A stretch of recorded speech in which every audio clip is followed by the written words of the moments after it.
Here I am standing here. It's raining, it's grey, it's wet. I'm in Washington DC, the White House is right behind me, and I just had one of the most remarkable speeches of my life.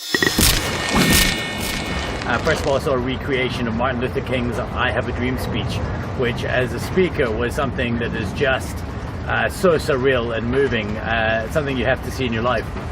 But then we had a talk by a guy called Warren Rustand, who was the White House fellow who worked with President Gerald Ford, and he told us a story about the importance of time, about how one of the first things he realized is that the president had been accountable to other people's time. He waited for requests and then filled them in.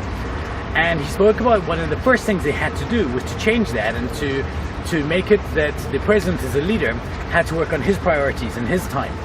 And I think it's something we don't do nearly enough. We don't manage the amount of time, of our time, and how we spend it. And it's something I think we need to do. In Legaside, I spoke about the principle of an hour-long meeting that we just do by default. And it makes no sense. If somebody asks me for a meeting, you know, the first response should always be, if you want a meeting today or tomorrow, I can do 15 minutes. If you want it in 3 days, I can give you 30 minutes. But if you want an hour, I can do it in 2 weeks. And the idea is that people will usually say, oh no shit, I need to see now, let's do it in 15 minutes. But we don't have enough respect for the importance of our own time to land that.